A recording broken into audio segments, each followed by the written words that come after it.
Welcome to session number 14 in our series of videos that looks at life from a more spiritual point of view. Let's now consider in greater detail this matter of the tunnel and the light at its end, the tunnel that we've been talking about. When someone talks, as we did earlier, about the light at the end of the tunnel, they're generally referring to a period of time when there is darkness. In other words, a time when we may not be able to see or understand what's happening or why it is happening. During this period of time when we cannot see because of the darkness, one might be reminded of riding on a train or other vehicle as it passes through a dark tunnel. Although the darkness may, for many of us, bring a period of apprehension, anxiety, or even fear, we have confidence in the knowledge that we will eventually reach the end of the tunnel and emerge once more into the light. So it is also with periods in our lives. So it is also with periods in our lives that contain hardship and difficulty, and that may be filled with obstacles to be overcome. These periods that we have likened to tunnels of darkness will eventually, but always, be followed by light or by better times. Now that we know a bit more about the light, perhaps it would be worthwhile to offer an analogy that might also be of help in the further understanding of these things that are upcoming for our planet. That having been said, we'll now give a bit more consideration to the idea of the light at the end of the tunnel by asking that you, for now, consider the light at the end of the tunnel as a beautiful and very special child of light to which Mother Earth is going to give birth. Consider the tunnel and the time it will take us to travel its length as a period of excruciating labor pains that Mother Earth and those of us dwelling hereon must endure before we may look upon the beautiful child or the period of light that will surely follow. The excruciating labor pains, or our journey through the tunnel toward the light, began in earnest on September 11, 2001, when we leapt across that threshold into the darkness of the tunnel. If while we're traveling through this tunnel it begins to look so dark that you may begin to wonder if you will ever see the sun again, as happened in 2008 when the world experienced a severe financial crisis in many of its foremost financial institutions and affected so very many of the world's population, just remember anyway that the light is there and that no tunnel lasts forever. We will see the sun again regardless of whether you spell that word S-U-N or S-O-N or in what language you may speak it. When the earth, our world, does emerge from that long dark tunnel, the light that awaits us will begin to shine on our planet and all of its inhabitants more brilliantly than ever before.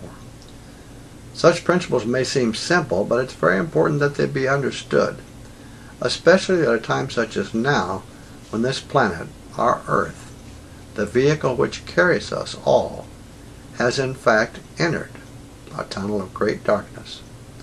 Traveling thereon, we, the people of this planet, have also entered this tunnel, this time of darkness, the beginning of a long period of great difficulty, as millions have already seen. It will not be a time of joy for us or for our planet. Some of the information that follows here may seem repetitious to you, but it is so very important that I have taken the liberty of restating these ancient principles. This period of difficulty and the problems that have been described previously have come upon us because of the effects of a universal law that says, as you sow, so shall you reap. This law, in some societies, cultures, or belief systems, is called the law of karma. Some call it the law of cause and effect. No matter what it is called, the law is the same and the effects are the same. This law, as we have stated earlier, applies not only to individual persons, but also to societies and even to entire countries. Those of us who dwell on the earth, meaning humankind, have, for decade after decade, century after century, allowed our leaders to continue to say much, but do very little about the concept of caring for those among us who are hungry, are sick, are homeless, are poor, are unemployed, are uneducated, or those who are in any way without hope. It is the same whether we speak of this generation or of generations long past.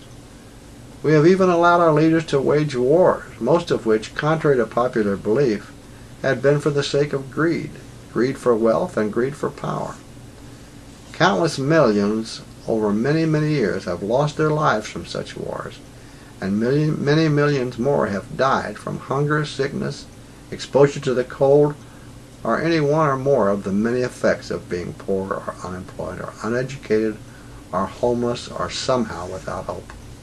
Let me therefore say again that if the people of a country or a society allow their leaders to oppress or even to ignore those who are among the less fortunate segments of their population, which always includes great numbers of children and the elderly, then those who allow it bring upon themselves a great karmic debt. The same holds true when the people of a country allow their leaders to take them and their country into a war that is not necessary. This debt is not as great as the karmic debt which falls upon those who are directly responsible, but it is significant nevertheless. Believe me when I tell you that the apathy of the people in such situations does not go unnoticed by the higher cosmic forces, and certainly not by God. These karmic debts must eventually be paid, and the appropriate lessons must be learned by both societies and countries, just as it is so for individuals. And the time for the societies and the countries of the world to begin to settle up and pay these debts is now at hand. A time spoken of in the Judeo-Christian Bible in the book of Revelation in chapter 6 verse 5 of the last book of the New Testament, when it speaks of the rider on the third horse, a black horse, and the rider carried a pair of balances in his hand. This beginning of the time of balancing or settling these karmic debts is the time of darkness, the darkness of the tunnel that was spoken of earlier. This time of which we speak is a time of significant destruction on the planet, with the time perhaps not too far distant for the appearance of the rider on the fourth horse, the rider whose name was Death. Returning to the current time, however, it's a time when negative forces have already been allowed to begin to do their work, that of tearing down the old order. It is the time of going through that long dark tunnel mentioned previously. It is that tunnel which we have now entered. And again, as I said before, we have done so on September 11th, 2001, racing into the darkness at breakneck speed. Our time in the tunnel will not be brief, and the longer that we are in the tunnel, the greater the darkness may become, as we all begin to learn during the worldwide financial, or as we all began to learn during the worldwide financial crisis of 2008. These events are still not the end of that period of darkness. After a long period of great darkness, it may seem at times that we're about to burst into the sunlight. There will be other times when some will be certain that the darkness of the tunnel is behind us, but it will not yet be so. It is gratifying, though, to state to you once again, however, that there is light at the end of this tunnel, and there are those who are destined to see that glorious light which will shine upon them when the tunnel finally ends. Unhappily, though, that time will not come in a few months or even in a year or two. Remember that the tunnel is not a short one. We have a long, dark journey ahead of us. But those who have prepared themselves by seeking spiritual growth and by trying to live a life that seeks less and less for self and more to serving God and humankind, they're going to be far more likely to endure that difficult journey. This series of videos have been created to assist you should you choose to make those efforts that will be needed to walk that higher path. That is but one of the deeper reasons why these videos have been made. It has been mentioned that there will be a tearing down of the old order. This process of tearing down the old must take place to make room for the new. It will be that new society which, in time to follow, will be built upon and rise from the ashes of the old society, just as it was with the legendary Phoenix. This time of healing and rebuilding will also be a time of coming together for humankind. a time when we will begin to understand more and more that we are all indeed brothers and sisters as the children of God. It will additionally be a time of great growth for our spiritual values, values which will finally begin to see and recognize the worth of people and their needs as being far greater than the worth of great wealth or power. It will be a time for the beginning of 1,000 years of peace for our planet. These things and more are the promise of the future as we move forward into the early years of the new millennium, and the light of the sun, spelled S-O-N, whom we will discuss further in a later video, is the true light at the end of the tunnel. Thank you for watching this 14th video in our series that looks at life from a more spiritual perspective. In our next session, we will continue pointing out guideposts, speaking about the inspired messages that are placed in many of the movies of the last 30 or 40 years or so. We encourage you to watch. Thank you again.